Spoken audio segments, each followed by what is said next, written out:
Hai teman-teman kampus psikologi, aku mau tanya sama kalian.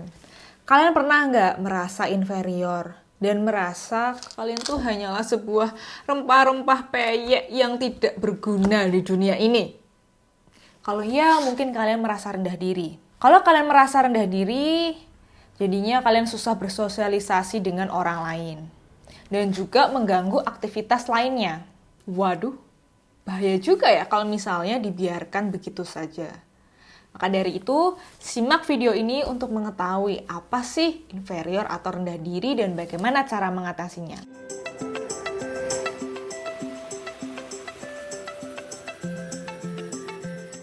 Hai teman-teman, nama aku Galuh. Kali ini aku akan membahas tentang rendah diri.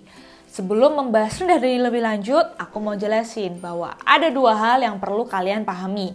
Yang pertama, inferiority complex, dan yang kedua, inferiority feelings. Inferiority complex yaitu sebuah gejala dari gangguan mental.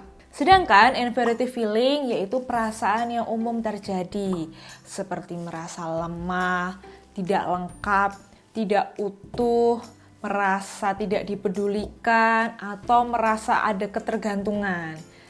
Nah, rendah diri ini masuk ke dalam kategori inferiority feeling. Perasaan rendah diri itu adalah sesuatu hal yang wajar.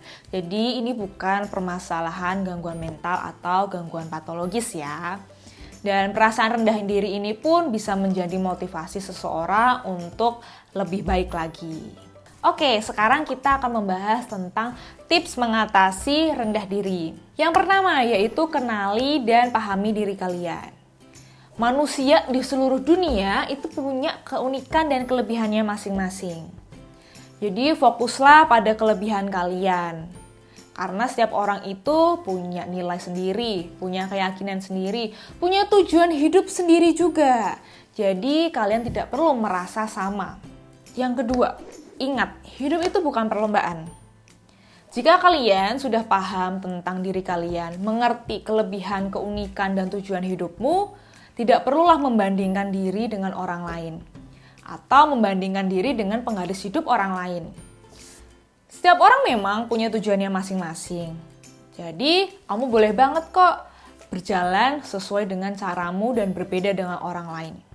Mulai sekarang, kalau misalnya kalian lagi scrolling HP lalu melihat achievement teman-teman, lihatlah achievement teman-teman kalian sebagai motivasi.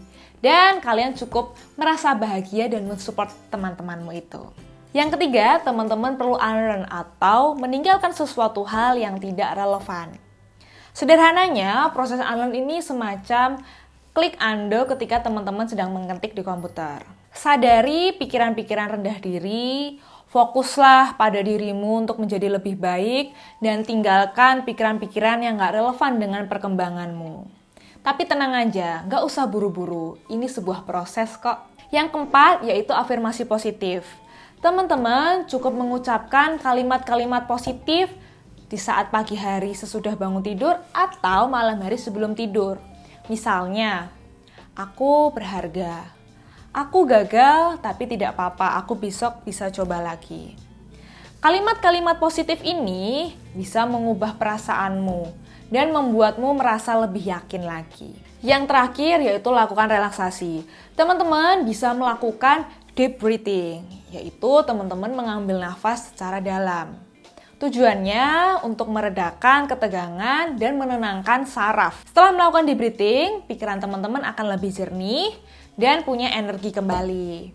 Dan pastinya teman-teman perlu berterima kasih atau melakukan afirmasi positif bahwa hari ini teman-teman sudah bisa mengatasi rendah diri.